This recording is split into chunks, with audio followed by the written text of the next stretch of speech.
আসসালামু আলাইকুম। আশা করি আল্লাহর রহমতে আপনারা সকলে ভালো আছেন। খুবই গুরুত্বপূর্ণ একটা ভিডিও করতেছি। আপনাদের সকলের জন্য উপকার হবে। মিথিন, যে ভিডিওতে যে জিনিসটা দেখতেছেন এটা মিথিন। মিথিন এর এমন একটা উপকারিতা আপনি অবাক হয়ে যাবেন। যাদের শরীর শক্তি বাড়াতে চান তারা সহজে আপনার শরীর শক্তি বাড়াতে পারবেন। শুধু মিথিন খেলে আপনার শরীর শক্তি বাড়বে। একদম গ্যারান্টি, পরীক্ষিত, 100% গ্যারান্টি। এদের শরীরে শক্তি কমে গেছে, দুর্বল লাগে, শরীর ক্লান্ত লাগে, নিঃশক্তি লাগে, শক্তি পান না, কোনো কারণে আপনার শরীরে শক্তি কমে গেছে, শক্তি বাড়াতে চান, তারা মিথিন খাবেন। কিভাবে খাবেন, কতটুকু পরিমাণ খাবেন, কতদিন খাবেন, ভিডিওতে বলবো, পুরো ভিডিওটা দেখেন, ইনশাল্লাহ বুঝতে পারবেন। মিথিন আরও উপকারিতা আছে, যেরকম যাদের গ্যাস্ট্রিক, গ্যাস্ট্রিক খুবই একটা খারাপ অবস্থা, গ্যাস্ট্রিক অনেক পুরাতন গ্যাস্ট্রিক, এই গ্যাস্ট্রিক ভালো করতে পারবেন মিথিন খেলে।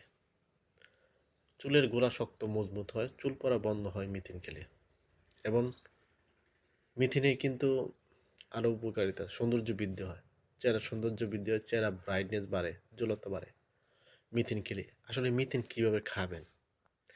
মিথিন অনেকভাবে খাওয়া যায়। দেখেন, এই মিথিনটা আপনার নেবেন, 1 চামচ পরিমাণ মিথিন নেবেন, নিয়ে 1 গ্লাস পানিতে রাত্রেবেলা ভিজা রাখবেন।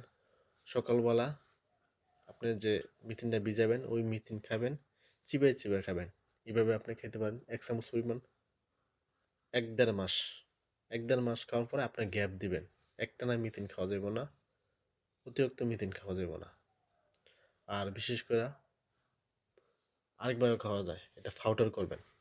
পাউডার করবেন, 1 চামচ পাউডার নেবেন 1 গ্লাস পানিতে মিশিয়ে, তারপরে এটা আপনার সুবিধা মতো বড়া পেটে খাবেন। তবে একটানা 1-1.5 মাসের বেশি খাবেন না। 1-1.5 মাস খাইলে আবার 2-3 মাস গ্যাপ দেওয়ার পরে আবার খাবেন। একটানা মানে একটানা সারা বছর মিথিন খাওয়া যাবে না। সারা বছর মিথিন খেলে শরীরের জন্য, স্বাস্থ্যের জন্য ক্ষতি হতে পারে। এই জন্য সারা বছর মিথিন খাওয়া যাবে না।